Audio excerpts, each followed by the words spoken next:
said, hola, ¿cómo está? She said, konnichiwa. She said, pardon my friend. She said, bonjour, madame. And then she says, say, and I say, no, lay. Parang ang sarap i-hike niya talaga. Tapos, iti-trail mo pababa gamit bike. Where I go, you know I love them all. She said, hola, ¿cómo está? Said, konnichiwa. She said, pardon my friends. I said, bonjour, madame. And she says, Good morning. Morning. Good night. It's not good night. It's good morning. Good night. So where are we going today? To Japan again. We're going to Mount Fuji. So anuhin na lang natin doon pag maraming dadaan. So, day tour tayo guys. Mount Fuji today. Thank you po. And Alright, bye guys. See you later. here's our For you, service even for this is today. your car and this is our car. Bye. So, our twinning for today. Fit check. What are the odds, di ba? Na kaparehas natin ng damit si Gab. Totoo ba, Gab? And with my papa. Huwag na muna, kaya po ba yung lamig? Ay. So, sila kuya daw ay from Davao, pero Ay, saan ako? lokal na sila dito. Kaya, Hindi. tignan nyo naman yung ways nila. Saan lalamigin ako? Japanese, so talagang OG na Japanese sila dito. Medyo hindi ako nakinig kay kuya kanina, Gab. Pinapakita lang niya yung Pinapakita lang. Okay. Okay. Goods. Basta ang alam ko lang magma-Mount Fuji day tour tayo. So, bahala na sila. Hi guys. Sound check tayo ngayon kasi meron na tayong mic. Pag-uwi natin kung makaya pa. So, nakahiram na tayo ng legit na mic guys. Hindi na to AirPods. So, hanap lang tayo ng magandang spot nito. Kung saan siya ilagay yung hindi siya mag-over tawag doon. Basta yun. Wala pa, di pa ako nakagawa na YouTube. Nakagawa na ako pero hindi pa siya set up. So, sound check tayo. Try natin. On the way na tayo sa Mount Fuji. At ang biyahe natin ay 1 hour and 29 minutes. 115 kilometers. Medyo mahaba-habang biyahe to. Japan, baby! Let's go!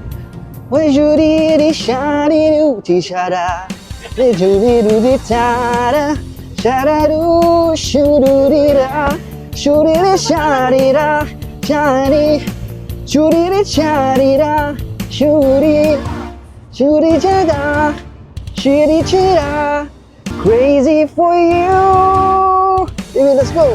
Churi churi cha cha, charari cha, churi churi ri cha cha ro, shu charira, ri churi ro, churi charira chi. OG 90s. Guys, Mount Fuji, oh, nagpakita siya. Napapanood ko sa mga vlog to eh. Kapag daw nagpakita yung Mount Fuji, it's a sign daw yun na kailangan nating bumili ng Uniqlo. Mga pantalon, jacket.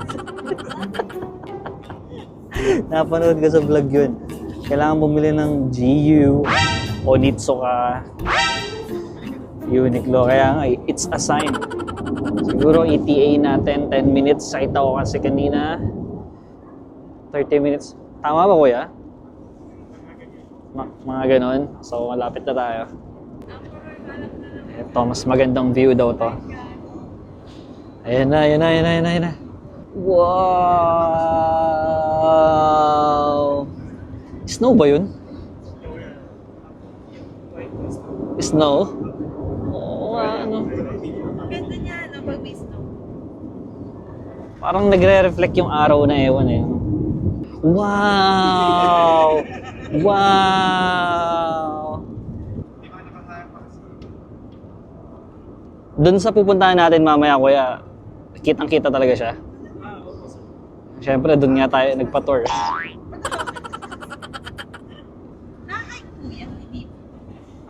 Pag ano po, pag isa ng July 2nd week hanggang September 2nd week po.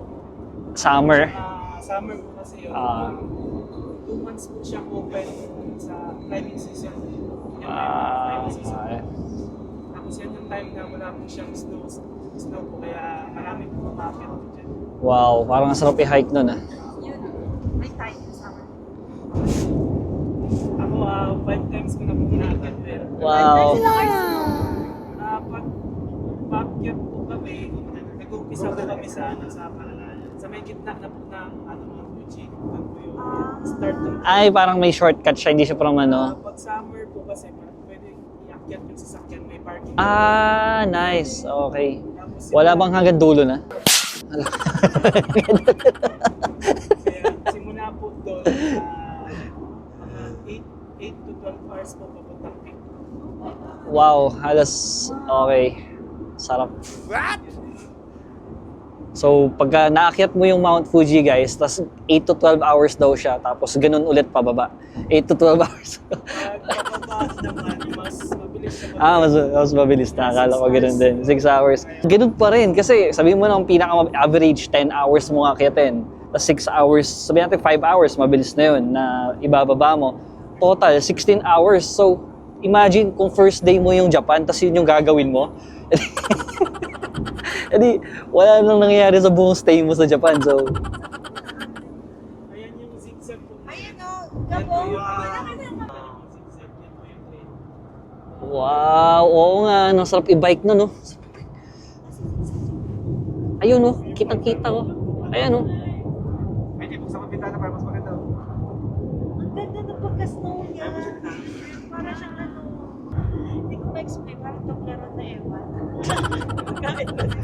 Marami po kami sa tuktok ng mga Oo, meron? may restaurant. Shit. Pero sarap po na. Wow! Tapos uyan din sila, Kuya Art, na Hina-hike nila. Pero kahit winter po, may nag-hike. Summer lang daw. Alam ko meron po. Meron ka. Kailangan po ng professional na guide. Kasi, ano siya, delikado pa po. O, parang Mount Everest lang. Narinig niyo yung kwento ni Kuya, guys. Ay, hindi pala yun kwento. Totoo pala yun. parang ang sarap i-hike niya talaga. Tapos, iti-trail mo pababa gamit bike. Sa climate season po, kahit DIY nyo siya, kaya-kaya. May nagbabike, Kuya. Bucket list mo, bikin yung Mount Fuji, no? Okay, so, malapit na tayo. May isa pa akong tanong, Kuya. Bakit yung mga lavatory ang bababa? Ang sakit sa likod eh. Oh, yung mga lababo, yung pag magtututbrush ka, gano'n talaga. Yung standard dito. Oh, yun, yung the best dito. Dito kayong hindi ka magdadala ng maraming gamit pag magsi-CR ka. Magdadala ka ng wet wipes, magdadala ka ng tissue, magdadala ka ng alcohol. Wala. Lahat andun na. Wow! Panis. Isa po sa mga binabalik-balikan po dito sa Japan, yung toilet. Yung smart toilet eh, no? Mag-stop pala kami dito. Akala ko mamayang pauwi pa. So, ito yung Lawson. Nakakita ko ng spot kaninang magandang pang cinematic. So, punta tayo doon mamaya. Habang sila bising-bising mag-picture dito. Muna ako. Dito tayo para masali tayo sa picture nila. Touchdown, Lawson. Habang hindi pa natin turn sa picture, cinematics muna tayo dito.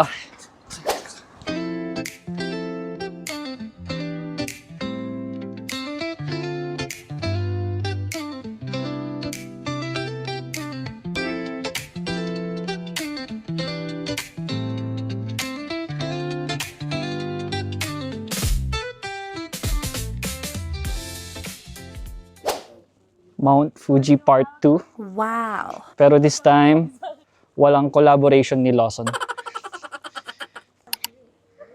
May entrance daw dito na 1,000 yen for the adult. And then, 500 yen para sa kids. Kamusta ang Alphard experience, kuya? Bibili ba? Bibili ka ng Alphard? Ang bili? O Raptor pa rin? Sa comfy, Alphard, no? Pero kung pagdating sa angasan, Raptor pa rin. So, magpapalit kami nila kuya mamaya. Doon naman daw sila sa High Ace. Siyempre, kailangan na ma-experience ang Alphard.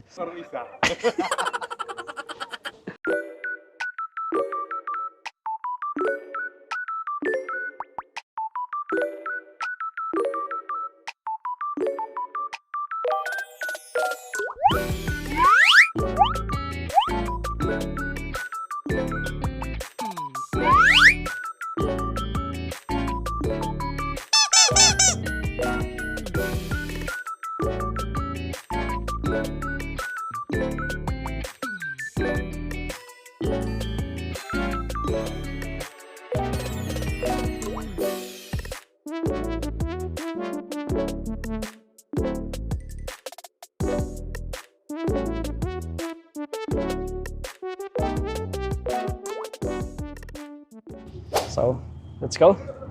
Moment of truth, guys. Ito daw yung finale ng spot na to. So, check natin. Please note that we cannot take responsibility for any injuries during use.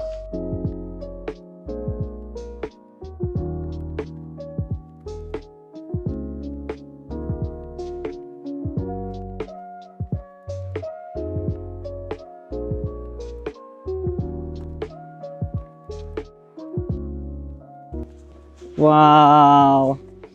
Beautiful. May isa pa daw. So, hindi pa pala yun yung finale. Ah, oo nga. So, ito pala yung grand finale. Jeez.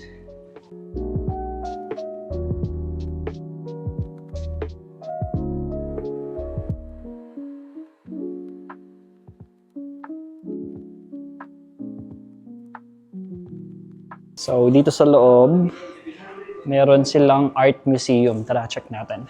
Ganda. Ito ata kapag winter. Yeah, mukha naman siyang winter.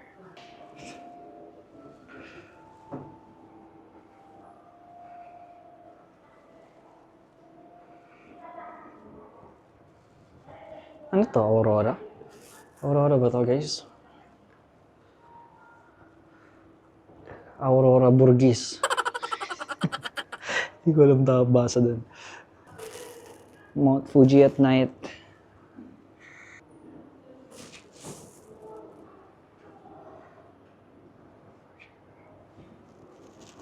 Premium Gallery. Wow. Totoong event kaya to. Mamaya ko lang siya i-translate kasi gamit kay phone ko pang video eh. Kung totoong event na nangyari itong angas niya, no? Check natin kung anong sinasabi.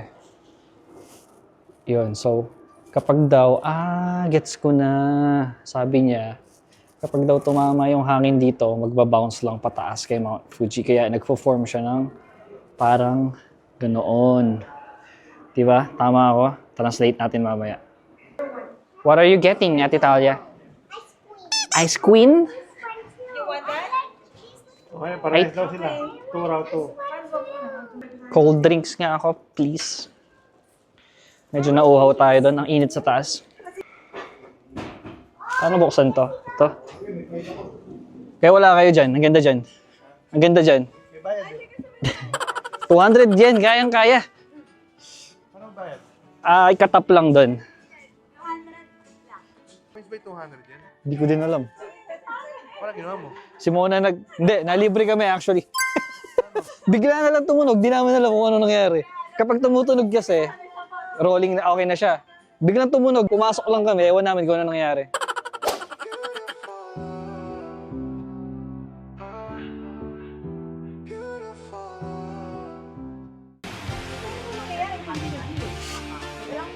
Konsensya lang.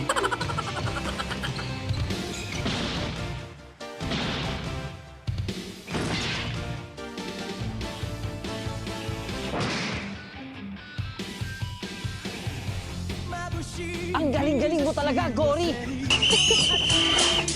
Technical foul, Sakuragi!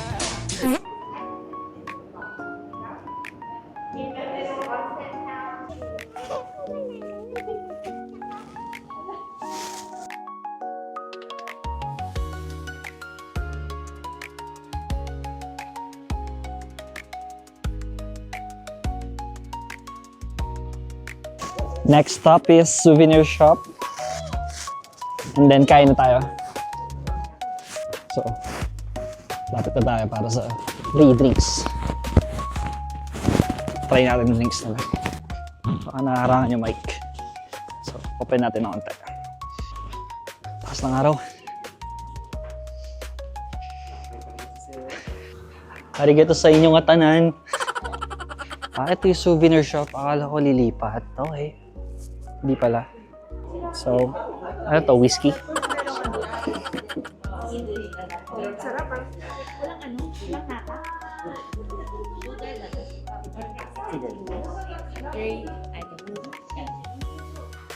So, ito daw ang tawag dito ulit?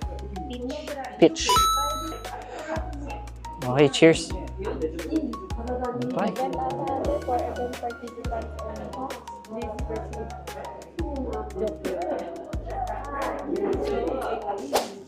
So, change of plan daw tayo. Since ayaw naman yata nila mag-shopping or wala na kami pang-shopping more like wala na kami pang-shopping tsaka Uniqlo naman yung sinadya namin dito tsaka GU. So, ano na lang, yung sinasuggest na lang ni Kuya na pinakita niya yung shot sobrang ganda. Traditional village, tapos yung snow skiing, syempre para ma-experience ng mga bata yung snow. Lobat na ako, kailangan ko muna i-charge to para makapag-shoot tayo dun. Alright.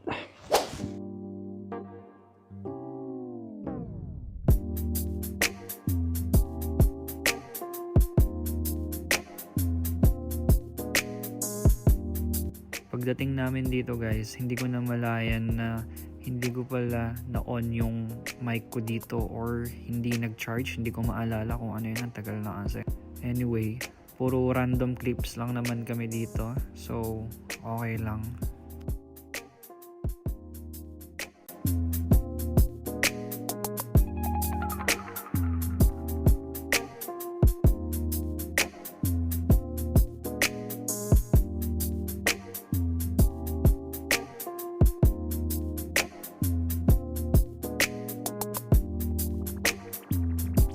Hold that.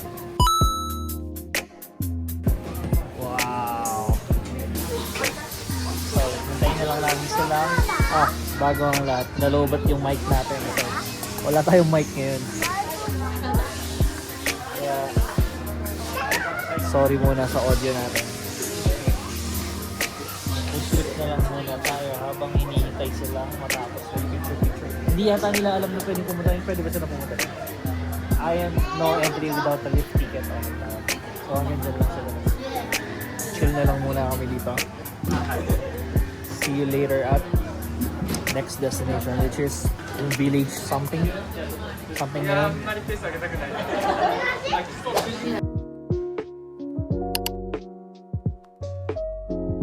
Can we skip to the good part?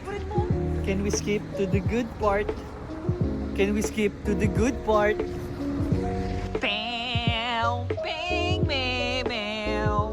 Can we skip to the good part?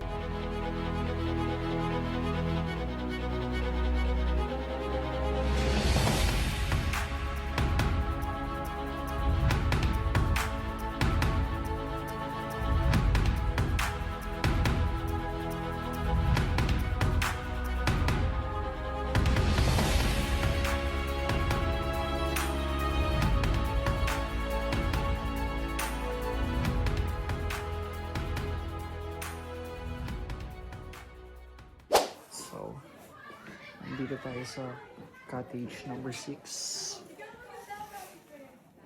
But there's a signage here that we must take off our shoes upon enter. So, syempre, hindi tayo kamote.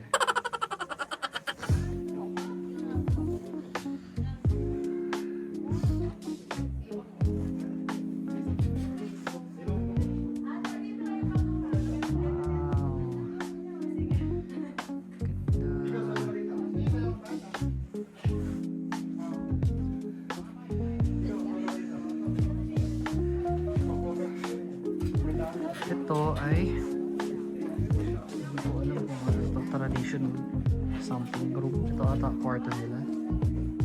So So, sobrang presko dito. Wala na pala akong mic, so kailangan ko talaga lumapit pag nagsasalita ako. So, ito. Ay, dining room. Asan yung CR nila?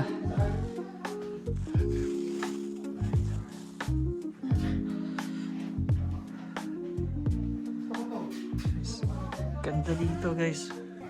Let's check the Sabo Museum. Mud flow control. Dito yung mga tao ng mga nakaraan. Okay, let's check. Why not area floor plan? Okay,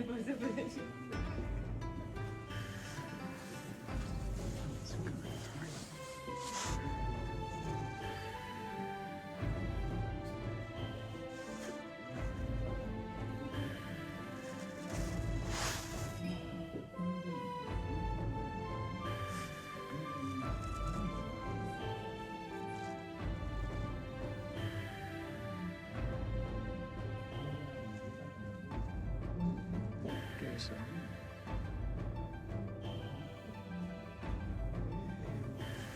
shows. It reminds me of nung typhoon sa Aurora. Meron din isang village doon na natabunan ng landslide, parang ganito. So lahat ng mga andun sa village na yun, hindi na siya, lumipat na sila, hindi na siya livable kasi kalahati ata or 1/4 ng bahay nila naging lupa na or putik, something ganun. So, I'm not sure. Hindi naman ako masyadong magpo-focus sa camera dito. Basta ako yung POV ko, yun yung POV ng camera. So, enjoy na lang ako. Tingnan ko na lang yung mga pictures nila. May second floor pa pero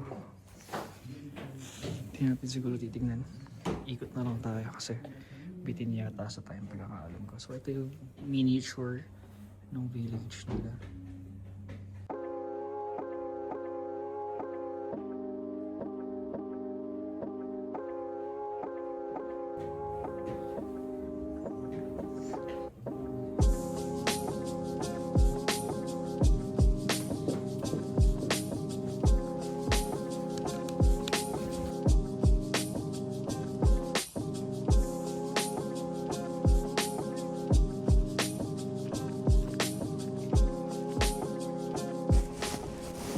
Down to our last stop.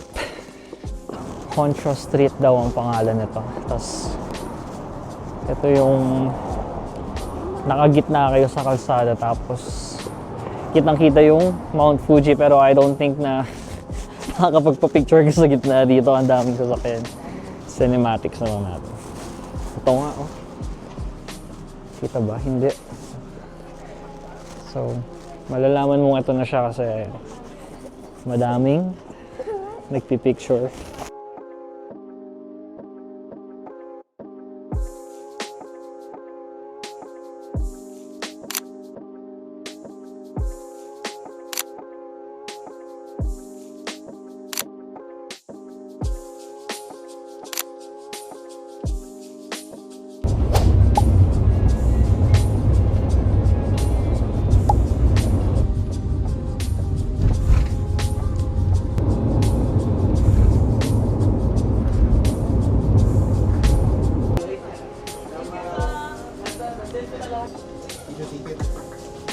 Ramen tayo tonight.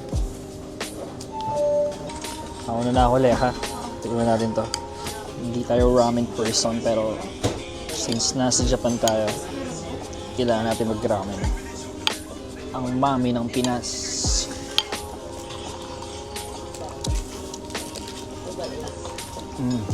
Bakit ito yung must try nila? Yan yung original. Ito modern na lang. May ganito daw pala sa BGC. Pero syempre dito yan. Pero syempre iba pa In Japan.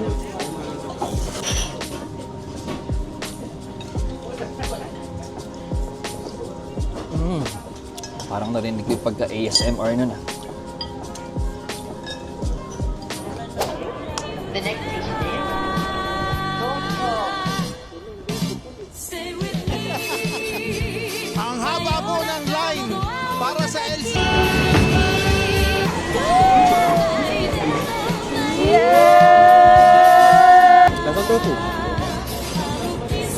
Let's go! Autobot transform!